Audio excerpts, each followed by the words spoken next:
अस्सलाम वालेकुम। Welcome to my channel Urdu centre voice. तमाम वीडियो अपडेट्स के लिए उर्दू सेंटर वॉइस को सब्सक्राइब करके बेल नोटिफिकेशन को ऑन कर दें। तो आइए सुनते हैं आज की वीडियो में किसी की ज़िंदगी पर बीती एक सच्ची और दिल दहला देने वाली कहानी। सूबेदार शेर अली खान की उम्र बमुश्किल 30 साल की होगी। वह खुशहाल ज़मींदार और गांव का मालिक था। उसकी कामयाबी का राज उसकी बहादुरी और शुजाअत में था। जंग अजीम में वो कई साल फ्रांस में रहा और अपने कारनामों की वजह से सूबेदारी के ओहदे तक तरक्की कर गया। जब वो हिंदुस्तान वापस आया और फ़ौज से अलहदगी इख्तियार की तो गवर्नमेंट ने उसकी बहादुरी और मर्दानगी के सिले में कई मुरब्बा ज़मीन उसे अता की, जिससे उसकी जागीर में और इजाफा हो गया। शेर अली तारतारी नस्ल से था। उसके लंबे कद, कसरती बदन और सुर्ख व सफ़ेद चेहरे से खूंख्वारी टपकती थी। बावजूद बहादुरी के वो संगदिल और बेरहम था। वो कमज़ोर और बेबस लोगों से फ़ायदा उठाने में कभी नहीं चूकता था। फौजी ज़िंदगी ने उसमें एक किस्म की वहशियाना आदत पैदा कर दी थी, जिसका नतीजा ये हुआ कि वो खुदा से भी नहीं डरता था।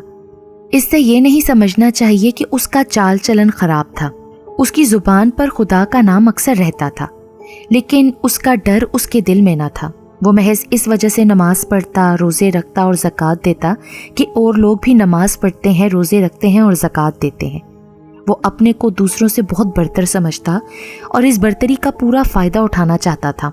वो बहुत बदजुबान था। उसका इखलाक भी ज़्यादा वसी न था। यही वजह थी कि लोग उसकी तौकीर के साथ उसको नफ़रत की नज़र से देखते। लेकिन शेर अली को उनकी मोहब्बत या नफ़रत की बिल्कुल परवाह न थी। वो तन्हाई पसंद था और तन्हाई ने उसे और तंदखू बना दिया था। लोग जानते थे कि उसने अपनी जायदाद किस तरह बनाई थी, लेकिन किसी की हिम्मत न थी कि उसके खिलाफ एक हर्फ जुबान से निकाल सके। उनको मालूम था कि जिससे उसने दुश्मनी पर कमर बांधी, उसका तो फिर अल्लाह ही हाफिज। शेर अली के दुनिया में बस दो दोस्त थे, एक उसकी बीवी सलीमा खानम और दूसरा सलीमा का भाई गुल मोहम्मद, आखिरुज़ ज़िक्र एक खामोश गोशा नशीन आलिम था, जिसको शेर अली हकीर समझता था। लेकिन सलीमा खानम इस पाए की औरत थी कि उसका शोहर भी उसको हकारत की नज़र से देखने की जुर्रत नहीं कर सकता था। उसकी हमदर्दी और शीरी ज़ुबान ने सबको अपना गर्विदा कर लिया था। उसको किसी किस्म की तालीम व तरबियत नहीं मिली थी, लेकिन नेकी उसकी फितरत और मोहब्बत उसकी खसलत थी। उसकी सखावत और फयाजी का ये आलम था कि कोई साइल उसके दर से मुराद पाए बगैर नहीं गया। वो बेवाओं की गमगुसार और यतीमों की सरपरस्त थी। कुदरत ने नफ़रत का मादा उसे नहीं दिया था। वो अपने शोहर के अतवार को नापसंद ज़रूर करती थी, मगर उसने अपनी ज़िंदगी का मकसद ये बना लिया कि शेर अली को राह रास्त पर लाएगी। संगदिली और बेरहमी, ये दो बातें अगर शेर अली में ना होती तो वो काबिल कदर आदमी था। शादी को 5 साल का अरसा गुजर चुका था, लेकिन शेर अली ने अपना रवैया न बदला। कुदरत ने उसके घर एक शमाए हदायत रोशन की, लेकिन वो उसके नूर से फैज़याब ना हुआ। उसकी किस्मत में कुछ और लिखा हुआ था। अप्रैल का महीना था। शेर अली घोड़े पर सवार होकर खेत का मुआयना करने चला, जिसमें उसने हल चलाने का हुक्म दिया था, जो अरसे से यूं ही पड़ा था। उस वक्त उसका मजाज कुछ बिगड़ा हुआ था। उसे मालूम था कि सलीमा की फयाजी ने उसे मकरूज कर दिया है। उसकी हिम्मत ना पड़ी कि सलीमा से कुछ पूछे। ये बुखार किसी दूसरे पर ज़रूर निकालना था। उसने सुना था कि नौकरों ने दिन सारा ज़ाया कर दिया है और खेत वैसा ही पड़ा है। मजदूर हाथ पर हाथ रखे बैठे थे। उनको कभी पूरी मजदूरी नहीं मिली थी, इसलिए वो कभी पूरा काम नहीं करते थे। 3 मजदूर सुबह को भेजे गए थे, लेकिन खेत के 1/4 हिस्से में भी हल नहीं चला सके थे। 2 तो एक टीले पर बैठे हुए थे और तीसरा कुछ नकलें उतार रहा था। कहकहों से जंगल गूंज रहा था। शेर अली उन पर बिजली की तरह गिरा। नमक हरामो, जब तक खेत खत्म नहीं होगा मैं तुमको नहीं छोड़ूंगा, चाहे रात के 12 बज जाएं। मजदूर फौरन काम में लग गए। उनको मालूम था कि उनका आका अपने कोल का पाबंद है। एक ने बैलों को एड़ लगाई, 2 ने कांटों की बाड़ लगानी शुरू की। काम तेजी से होने लगा। शेर अली बकता झकता घोड़े को एक बड़े दरख्त से बांधकर टीले पर जा बैठा। सूरज गरूब हो गया। रात की तारीकी ने अपना तसल्लुत जमाया। थोड़ी देर बाद चांद की सुर्ख रोशनी मशरिक से नमूदार हुई, लेकिन शेर अली उन सबसे बेपरवाह था। उसे अपने काम से काम था। यकायक बैलों वाला रुक गया। बदमाश, क्या अभी से थक गया है? अगर खेत खत्म करने से पहले रुका तो इतना मारूंगा कि याद करेगा। حضور میں تھکا تو نہیں ہوں, یہاں کچھ چیز ہے, شاید کسی کی قبر, ہڈیوں کا ڈھانچہ بھی ہے. مزدور تو ڈر سے کانپ رہا تھا. اپنا کام کر, کیا دنیا میں قبرستانوں کی کمی ہے جو لوگ میرے کھیتوں میں آ کر دفن ہوتے ہیں؟ اس گدھے سے کہہ دے کہ کہیں اور قبر کے لیے جگہ ڈھونڈ لے. لیکن مزدور کا لرزنا بڑھتا گیا. شیر علی کی دھمکیاں بے سود تھیں. دوسرے 2 مزدور بھی اپنے ساتھی کے پاس آ گئے اور قبر کی تعظیم کے بارے میں کچھ کہنے لگے. لیکن جو شخص انسانی زندگی کی قدر نہ کرے وہ مردوں کی کیا عزت کرے گا؟ شیر علی غصے میں دیوانہ ہو گیا. اس نے بالی کو ایک کوڑا رسید کیا اور ڈھانچے کو گھسیٹ کر ٹیلے کے نیچے کر دیا. اس کی بہادری نے مقناطیسی اثر کیا. مزدوروں کی ہمت بڑھ گئی اور پھر وہ سرگرمی سے کام کرنے لگے. شیر علی پھر ٹیلے پر بیٹھ گیا. یہ ایک چھوٹا سا ڈھانچہ تھا جسے دفن ہوئے زیادہ عرصہ نہ گزرا تھا. اس کے سارے جوڑ سالم, صرف 1-2 پسلیاں کٹی ہوئی تھیں. معلوم ہوتا تھا کہ یہ شخص سینے کے زخم کی وجہ سے مرا تھا. لیکن شیر علی کو اپنے حافظے پر فخر تھا. کسی کے ڈھانچے کو پہچاننا مشکل ہے. ایک جھٹکا دے کر اس نے کھوپڑی کو دھڑ سے الگ کر لیا. پھر ہاتھ میں لے کر غور سے دیکھنے لگا. آنکھ کے خالی گھڑوں نے رحم کی درخواست کی, لیکن شیر علی کی تیز آنکھیں ان کا مطلب نہ سمجھ سکیں. اس نے کئی بار کھوپڑی کو چاندنی میں اچھالا اور آخر اس نے تھک کر کھوپڑی اور ڈھانچے کو ٹھوکر مار کر قریب کی جھاڑیوں میں پھینک دیا. اب کام بھی ختم ہو گیا تھا. پھر شیر علی گھوڑے پر سوار ہو کر گھر واپس آ گیا. جولائی کا مہینہ تھا. دن بھر بوندیں پڑتی رہیں. شام کو آسمان کھلا اور ٹھنڈی فرحت بخش ہوا چلنے لگی. شیر علی دروازے کے سامنے کرسی بچھا کر بیٹھ گیا. تھوڑی سی دیر میں اس کا سالہ گل محمد آ کر بیٹھ گیا. ادھر ادھر کی باتیں کرنے کے بعد وہ اپنے مطلب پر آیا. ایک غریب بیوہ کو جو قصبے کے باہر رہتی ہے اسے ہیضہ ہو گیا ہے. کیا سلیمہ کو اجازت ہے کہ وہ اس کی تیمارداری کے لیے جائے؟ ہرگز نہیں, شیر علی نے سختی سے کہا. یہ مرض دوسروں کو بھی لگ سکتا ہے. اس کے علاوہ میں نہیں گوارا کرتا کہ میری بیوی ایک نیچ قوم کے گھر جائے. مگر وہ جائے گی ضرور, گل محمد نے کہا.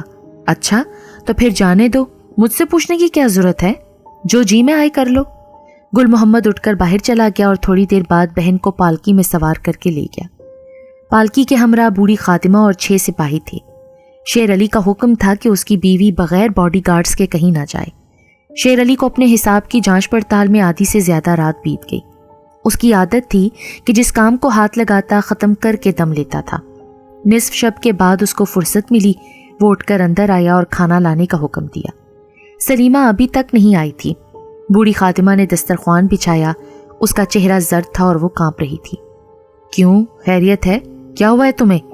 کچھ نہیں حضور, وہ جو بیمار بڑھیا ہے نا, اس کا دم لبوں پر ہے. بیگم صاحبہ نے مجھے پہلے سے بھیج دیا ہے تاکہ حضور کو کسی قسم کی تکلیف نہ ہو. حضور, میں جب اس کھیت کے پاس سے گزر رہی تھی نا جس میں حضور نے پیاز اس سال لگوایا ہے, تو میں نے دیکھا کہ ایک شخص نے پیاز کے بہت سے پودے اکھاڑے ہیں اور وہ ان کو اکھاڑ کر ٹیلے پر بیٹھا ہوا ہے. پیاز کو ڈنتھل سے جھٹکا دے کر الگ کرتا جاتا ہے اور اچھال کر پھر لپک لیتا ہے. میں نے پوچھا تو کون ہے, تو اس نے گنگناتی ہوئی آواز میں کچھ کہا اور میری طرف مڑ کر دیکھنے لگا. وہ پستہ قد, سیاہ فام, سفید داڑھی والا آدمی ہے حضور, اور اس کے سینے پر لال خون کا سا نشان تھا. میں وہاں سے بھاگی اور گرتی پڑتی بمشکل یہاں تک پہنچی ہوں حضور. اب آپ ہی ہمیں ایسے چوروں بدماشوں سے چھٹکارا دلا سکتے ہیں. بڑھیا اپنی داستان سنانے میں کئی جگہ رکی اور لڑکھڑائی, لیکن شیر علی نے اس آخری جملے کا مطلب سمجھ لیا تھا. اسی دن اس کو اطلاع ملی تھی کہ بدماشوں کا ایک گروہ غلے کی چوری کرتا ہے. اس سے بہتر موقع مجرم کو پکڑنے کا نہیں مل سکتا تھا. اس نے اپنا فوجی پستول جیب میں ڈال لیا اور نیزہ لے کر چل کھڑا ہوا. حضور, کیا میں گھوڑا لانے کا حکم دوں؟ خادمہ نے دریافت کیا. شیر علی پیدل ہی جانا چاہتا تھا تاکہ گھوڑے کی ٹاپوں سے خبردار ہو کر چور فرار نہ ہو جائے. وہ کہنے لگا, نہیں, میں پیدل ہی جاؤں گا. اجنبی ابھی تک اپنے عجیب مشغلے میں مصروف تھا. وہ پیاز کو اچھالتا تھا اور پھر لپک لیتا تھا. شیر علی دبے پاؤں اس کے قریب جا پہنچا. چاندنی اس کے پشت پر پڑ رہی تھی. وہ شیر علی کو نہیں دیکھ سکتا تھا, لیکن شیر علی اس کو غور سے دیکھ رہا تھا تاکہ اگر وہ بچ کر نکل جائے تو آئندہ شناخت کرنے میں دقت نہ ہو. جیسا کہ خادمہ نے بتایا تھا کہ وہ ایک پستہ قد, لمبی داڑھی والا بوڑھا تھا. وہ ایک ملگجی دھوتی اور نیم آستین کرتا پہنے ہوئے تھا. اس کے ہاتھ پاؤں سوکھے ہوئے اور اس کی پسلیاں نیم آستین کرتے سے بھی صاف گنی جا سکتی تھی. تو کون ہے؟ शेर अली ने कड़क कर पूछा। उस चेहरे को जो शेर अली के सामने था, जिस पर रंज और तकलीफ के नकूश नुमाया थे। उसकी पेशानी और गालों पर खून के धब्बे थे। उसकी सफ़ेद दाढ़ी पर मुंह से लटका हुआ खून बह रहा था। बाएं सीने पर ठीक दिल की जगह खंजर का खौफनाक जख्म था, जिसने 2 पसलियां जुदा कर दी थीं और जिसमें दिल की हरकत से खून का चश्मा उबल रहा था। उसके हाथों में अभी तक प्यास थी और आंखें खुली हुई थीं। आंख की पुतलियों के ऊपर चढ़ जाने की वजह से सिर्फ सफ़ेदी दिखाई देती थी। वो खामोश और साकिन था, लेकिन उसकी मुस्कुराहट खौफनाक थी। कोई और होता तो इस भयानक नज़ारे की ताब ना पा सकता। शेर अली के दिल ने गवाही दी कि ये कोई दुश्मन है। उसने अपना नेज़ा पूरी ताकत से उसके दिल की तरफ फेंका। उसके सामने वो छोटा सा टीला था जिस पर वो हल चलाने के वक्त बैठा था। उसके दूसरी तरफ प्याज का ढेर लगा था जो अजनबी ने उखाड़ फेंकी थी। उसके उस पार उसका नेज़ा था जो उसने पूरी ताकत से फेंका था, जो निस्फ से ज्यादा जमीन में धंस गया था, लेकिन अब अजनबी का कहीं पता न था। शेर अली ने बहुत गौर से देखा था कि नेज़ा अजनबी के सीने के पार गुजर गया था, लेकिन अजनबी का गैर मादी जिस्म हवा की तरह जुदा हुआ और धुएं की तरह गायब हो गया। शेर अली टीले पर चढ़ा और नेज़े को खींचकर देखने लगा कि उसकी तेज नोक तो खराब नहीं हो गई। वो इस वाक़े से अभी तक खौफज़दा नहीं हुआ था, मगर वो परेशान था कि आखिर ये माजरा क्या है और वो डरावनी शक्ल वाला अजनबी कौन था और वो कहाँ गायब हो गया था। उस वक्त चांद पर बादल का एक स्याह टुकड़ा आ गया और चारों तरफ तारीकी फैल गई। शेर अली अपने हावजे पर जोर दे रहा था कि यह अजनबी आखिर था कौन। उसने उसको जरूर कहीं देखा था। आखिरकार उसको याद आ गया, घासी राम बनिया। इस नाम के याद आते ही उस पर एक अजीब हालत हो गई। उम्र भर में ये पहला मौका था कि उसको डर मालूम हुआ। वो कांपने लगा, उसका दिल धड़क रहा था। घासी राम शेर अली के गांव में रहता था। वो मुत्तकी और परहेजगार था। गांव वाले उससे मोहब्बत करते थे। उसका कोई अजीज या रिश्तेदार ना था। उसकी ज़मीन ज़रूरत से ज़्यादा थी। जब उसने देखा कि वो सारी ज़मीन काम में नहीं ला सकता, तो उसने सवाए 2 खेतों के जो बहुत ज़रखेज़ थे, सब कुछ गांव वालों को तकसीम कर दिया। यही वजह थी कि जहां उसका पसीना गिरता, लोग खून गिराने को तैयार थे। 10 साल का अरसा हुआ, घासी राम यकायक गायब हो गया। वो पूजा की गर्ज से बनारस रवाना हुआ, मगर फिर वापस ना आया। लोगों ने ख्याल किया कि वो तारिकुद दुनिया हो गया है, लेकिन किसी को गुमान भी नहीं गुजरा कि वो मार डाला गया था। सिर्फ शेर अली उस खौफनाक राज से वाकिफ था। उस जमाने में शेर अली निस्बतन एक मामूली आदमी था, लेकिन उसके पास कभी इतना रुपया जमा ना हुआ कि वो घासी राम के खेत खरीद सकता। वो हमेशा घासी राम के खेतों को हसद की निगाह से देखता था और उनको खरीदने के लिए कोशां रहता था। आखिर उसने इस अक़दे को हल कर लिया। घासी राम बनारस रवाना हुआ। गर्मी का मौसम था, बूढ़ा धूप की ताब ना ला सकता था, इसलिए उसने इरादा किया कि रात को सफ़र करे और दिन को किसी गांव में आराम करे। वो बमुश्किल चंद मील गया होगा कि शेर अली को मौका मिल गया।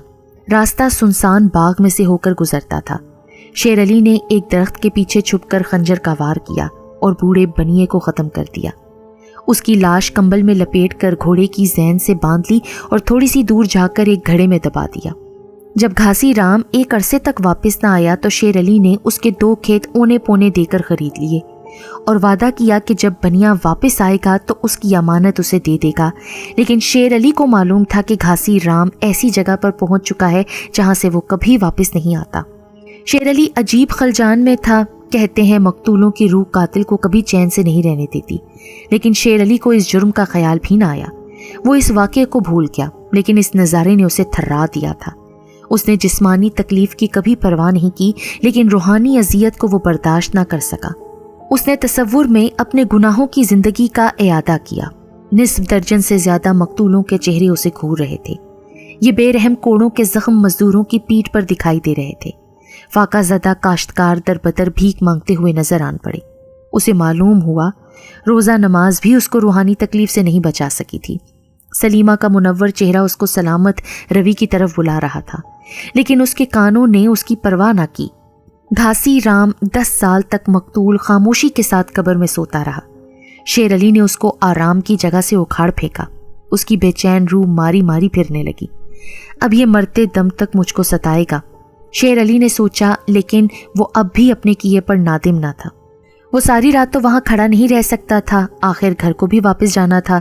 उसने नेज़ा उठाया और वापसी का कसद किया। उसी वक्त उसको खड़खड़ाहट महसूस हुई, गोया कोई खुश्क पत्तों पर चल रहा है। वो आवाज़ की तरफ मतवज्जा हुआ और उस नज़ारे को देख कर सुन हो गया। बादल का टुकड़ा हट गया, चांदनी शेर अली के चेहरे पर पड़ रही थी। 50 कदम आगे एक दरख्त था जिससे उसने एक मर्तबा अपना घोड़ा बांधा था। शेर अली के देखते देखते सामने तारीकी में से एक बदहैयत शक्ल नजर आई। वो आहिस्ता आहिस्ता चांदनी में आई। ये चीज़ इंसान से मिलती जुलती थी, लेकिन जिसामत में उससे दुगनी थी। उसके जिस्म पर रीछ के से लंबे लंबे बाल थे, जिससे वो और भी डरावनी मालूम हो रही थी। उसका साया न था। शेर अली का दिल बैठ गया। उस जिन या मर्रई मखलूक या भूत के हाथ में इंसान की खोपड़ी थी। उसकी आंखें सुर्ख अंगारों की तरह दहक रही थीं। शेर अली की निगाहें उस पर जमकर रह गईं। उसने बहुत कोशिश की कि मुंह फेर ले, मगर वो हरकत ना कर सका। उसने चीखना चाहा, लेकिन उसका हलक खुश्क हो गया। फिर वो भूत आहिस्ता आहिस्ता उसकी तरफ बढ़ा, यहाँ तक कि वो टीले के दूसरी तरफ आ खड़ा हुआ। तब उसने खोपड़ी उछाली और लपक कर पकड़ ली। शेर अली इससे ज्यादा किताब ना ला सका और बेहोश होकर प्यास के ढेर पर गिर पड़ा। और वो ज्यादा देर बेहोश ना रहा, क्योंकि जब वो होश में आया तो उसने हर चीज को बदस्तूर पाया, सिर्फ भूत मौजूद ना था। शेर अली ने आंखें खोली और उठ बैठा। उसने झुककर देखा कि भूत के पांव के निशान हैं या नहीं, मगर वहां कोई भी निशान नहीं थे। शेर अली बेतहाशा घर की तरफ भागा। हर टीले पर उसे घासी राम का भूत बैठा नजर आता था। हर साए में सुर्ख आंखें चमकती नजर आती। खुदा खुदा करके वो गांव में दाखिल हुआ तो उसका दिल ठिकाने हुआ। कोई शख्स सुरीली आवाज में फारसी के अशार गा रहा था। शेर अली ने पहचान लिया, ये उसका साला गुल मोहम्मद था। मैं आपा को घर पहुंचाकर आ रहा हूँ। क्या अच्छा होता कि तुम भी मेरे साथ इस चांदनी का लुत्फ उठाने सैर को चलते, मगर तुमने तो अभी खाना भी नहीं खाया। इस वक्त कहाँ थे तुम और कहाँ से आ रहे हो? गुल मोहम्मद ने उससे पूछा। बहुत थका हुआ हूँ, मेरी सलाह मानो तो इस वक्त बाहर ना जाओ। गिरदोनवा में एक अजीब जानवर घूम रहा है जो 2 पांव पर चलता है और जिसके जिस्म पर रीछ के से बाल हैं। शेर अली ने अपनी कमजोरी का इतराफ ना करते हुए गुल मोहम्मद को उस खतरनाक मुकाम से बचाने की कोशिश की। 2 पांव पर चलने वाला रीछ? गुल मोहम्मद ने कहा। और फिर वो बोला, क्या वो ऐसा तो नहीं था? ये कहते ही गुल मोहम्मद के बजाय वही खौफनाक भूत उसके सामने खड़ा था जो प्यास के खेत में उसको सुर्ख अंगारा आंखों से घूर रहा था। ये क्या माजरा है? शेर अली को इतना होश कहाँ था कि वो इसको हल करे। उसके साबके तजर्बे ने उसको बताया था कि इस भूत की मकनातीसी निगाह में क्या असर है। उसे मालूम था कि अगर उसने उसे आंख मिलाई तो उसका काम तमाम हो जाएगा। भूत का जिस्म गैर मादी था, उसका साया था, न उसके कदमों के निशान। शायद वो कोई जिस्मानी नुकसान भी नहीं दे सकता था, लेकिन उसकी दहकती हुई सुर्ख आंखें रूह को बेचैन कर देती थी। शेर अली ने दोनों हाथों से मुंह ढांप लिया और चीख मारकर सर पर पांव रखकर भागा। सोने वाले जाग उठे। बाज ने चोर चोर पकड़ो पकड़ो, चोर को पकड़ो, ये कहकर गुल मचा दिया। बाज ने अंगड़ाई ली और फिर करवट बदल कर सो गए। लेकिन शेर अली को किसी की परवाह न थी। उसकी जान पर बनी हुई थी। वो औरों की आराम की फिक्र क्या करता। बमुश्किल वो अपने घर पहुंचा और जोर जोर से दरवाज़ा खटखटाया। बूढ़ी खादमा ने दरवाज़ा खोला और कहने लगी, बेगम साहिबा वापस आ गई हैं और हजूर की तलाश में आदमी भेजे हैं। ये सब तू छोड़, फौरन काजी साहब को बुला कर ला। बुढ़िया थोड़ी दूर जाकर रुकी और बोली, हजूर उस चोर का क्या बना? क्या वो आपके हाथ से निकल गया? हाँ, वो मेरे जाने से पहले ही फरार हो गया था। उसका इंतज़ाम सुबह को होगा। लेकिन हजूर, वो चोर तो नहीं था और ना ही वो भागा था। बुढ़िया की झुकी हुई कमर अब सीधी होने लगी और उसकी जिसामत बढ़ने लगी। वो तो कुछ और ही चीज थी। क्या आपने वहां कोई ऐसी चीज नहीं देखी थी?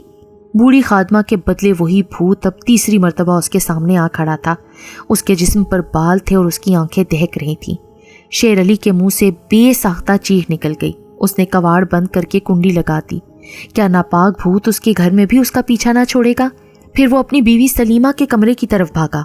सलीमा जरूर मेरा साथ देगी, वो हर मुश्किल में साथ दिया करती थी।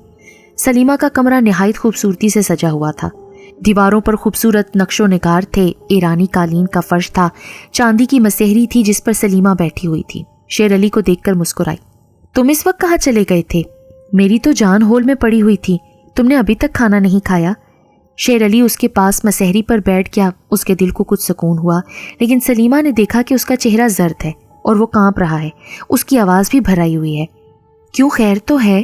क्या दुश्मनों का मिजाज कुछ नासाजगार है? शेर अली अब दोबारा उठा और दरवाज़ा बंद करने लगा। मैंने भी तुम्हारे इंतज़ार में खाना नहीं खाया। अगर इजाज़त हो तो दस्तरख्वान बिछाऊं? ذرا ٹھہرو سلیمہ، مجھے اکیلا نہ چھوڑو، میرے ساتھ ایک عجیب واقعہ پیش آیا ہے۔ پھر اس نے سارا واقعہ سلیمہ کو سنا دیا، لیکن گھاسی رام کے قتل اور ڈھانچے کی اس سے مشابہت چھپا گیا۔ کیا اللہ تعالیٰ قاتل کے جرم کو معاف بھی کر دیتا ہے؟ شیر علی نے پوچھا۔ بے شک، لیکن مجرم کو چاہیے کہ اس گناہ کا کفارہ دے۔ ان گناہوں کو جو وہ خدا کے خلاف کرتا ہے تو وہ توبہ کر دینے پر معاف ہو جاتے ہیں، لیکن وہ گناہ جو انسان اپنے ہم جنسوں کے خلاف کرتا ہے بغیر جسمانی کفارے کے معاف نہیں ہوتے۔ اگر ہم نے کسی کو تکلیف دی ہے تو اس کی سزا بغیر جسمانی کفارے کے معاف نہیں ہو سکتی۔ اگر ہم کسی کو مار ڈالیں تو ہم کو بھی مرنا چاہیے نا۔ اللہ تعالیٰ رحیم ضرور ہے، مگر اس کا فیصلہ اٹل ہے۔ میں نے کبھی قتل نہیں کیا، شیر علی نے ایک دم سے کہا، لیکن اس کو معلوم تھا کہ اس کے الفاظ سراسر جھوٹے ہیں۔ میں کھانا لے آؤں؟ ڈرنا مت، صبح تک بالکل اچھے ہو جاؤ گے۔ وہ بمشکل 4 قدم چلی ہوگی کہ اس نے پلٹ کر دیکھا۔ تم نے واقعی عجیب چیز دیکھی ہوگی۔ کیا وہ بھوت جو سائے کی تاریکی میں پیدا ہوا ایسا تو نہیں تھا؟ سلیمہ کے نازک جسم کے بدلے وہی بھوت اب کھڑا تھا، ہاتھ میں انسانی کھوپڑی تھی۔ شیر علی کے ہاتھ پاؤں اسے دیکھ کر شل ہو گئے۔ پھر وہ بھوت کو دیکھ رہا تھا اور بھوت اسے گھور رہا تھا۔ تھوڑی دیر کے بعد وہ غیر مادی جسم غائب ہو گیا، لیکن سرخ آنکھیں اس کو برابر دیکھ رہی تھیں۔ صبح ہو چکی تھی اور اب سلیمہ واپس آ گئی۔ بیوہ کی حالت اب ٹھیک تھی۔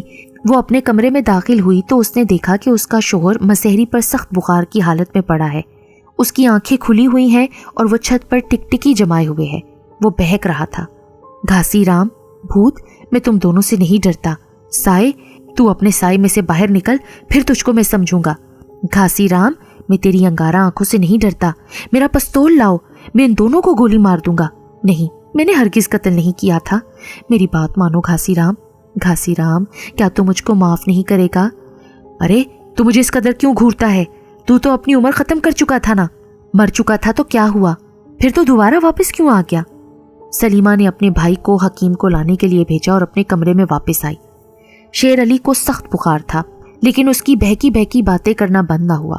اس کے ہاتھ پاؤں چل رہے تھے، اس کا چہرہ ہلدی کی طرح زرد تھا، اس کی آنکھیں اب بند تھیں۔ وہ بے بسی کے عالم میں پڑا تھا۔ سلیمہ کے دل نے کہا کہ یہ اس کا آخری وقت ہے، تو اس کا دل بیٹھ گیا۔ وہ اس کے ساتھ لپٹ کر پھوٹ پھوٹ کر رونے لگی۔ شیر علی کو ہوش آیا۔ اس نے سلیمہ کے سر پر ہاتھ پھیرا۔ میں نے ایک خواب دیکھا ہے۔ میں نے دیکھا ہے کہ تم نے بھی بھوت کی شکل اختیار کر لی تھی۔ سلیمہ سمجھ گئی کہ رات کو وہ کسی چیز سے ڈر گیا ہے۔ اس کو معلوم تھا کہ اب وہ نہیں بچے گا۔ صبح کا وقت تھا، مؤذن خدا کی وحدانیت اور بزرگی کا اعلان کر رہا تھا۔ اس کے بعد اس نے تمام ماجرا سلیمہ کو سنایا، اپنے جرم کا اقبال بھی کیا۔ اب تم ہی بتاؤ، میں اپنے گناہوں کا کفارہ کس طرح ادا کروں سلیمہ؟ سلیمہ کے کہنے پر اس نے ایک وصیت نامہ لکھا، جس کے مطابق اس نے اپنی کل جائیداد اور روپیہ غریبوں کے لیے وقف کر دیا۔ تم کہتی تھی کہ موت کی سزا موت ہے، کیا میں اپنے آپ کو قانون کے سپرد کر دوں؟ قانون الہی اپنا فیصلہ سنا چکا ہے۔ میں تم سے نہیں چھپا سکتی کہ یہ تمہاری آخری سانس ہے۔ سلیمہ نے اپنا منہ ڈھانپ لیا اور رونے لگی۔ یہ بڑی خوشخبری ہے سلیمہ، دنیا میں رہنا اب میرے لیے دوزخ سے بدتر ہے۔ میں آرام اور سکون چاہتا ہوں۔ الہی تیرا شکر ہے۔ دیکھو دیکھو، سورج نکل رہا ہے، تمہاری پیش گوئی پوری ہو رہی ہے سلیمہ۔ شیر علی پر اب سکتے کی حالت طاری تھی۔ سلیمہ کا ہاتھ اس کے ہاتھ میں تھا۔ گل محمد اس کے کمرے میں داخل ہوا تو اس نے دیکھا سلیمہ ایک چھوٹی سی گٹھڑی اپنے ہاتھ میں لیے کھڑی ہے۔ تم اس کے کفن دفن کو دیکھو، اب میں یہاں اکیلی نہیں رہ سکتی، یہ کہہ کر وہ باہر کی طرف بھاگی۔ شیر علی کو سب لوگ آخری منزل پہنچا کر جب واپس آئے تو سلیمہ غائب تھی۔ بہت تلاش کیا مگر بے سود وہ کہیں نہ ملی۔ 2 سال کا عرصہ گزر گیا۔ ایک روز گل محمد دہلی کی ایک گلی میں پہنچا۔ ایک ٹوٹے ہوئے مکان کے آگے لوگ جمع تھے۔ دریافت کرنے پر پتہ چلا کہ یہاں پر ایک غریب عورت رہتی تھی۔ گزشتہ رات وہ مر گئی۔ اس کا کوئی عزیز رشتہ دار نہ تھا۔ بول چال سے معلوم ہوتا تھا کہ وہ کسی امیر گھرانے کی ہے۔ جنازے کی نماز تیار تھی۔ گل محمد بھی شریک ہوا۔ جب لوگ میت کو لے جانے لگے تو اس نے دیکھا کہ ایک پرانے ریشمی رومال میں کچھ بندھا رکھا ہے۔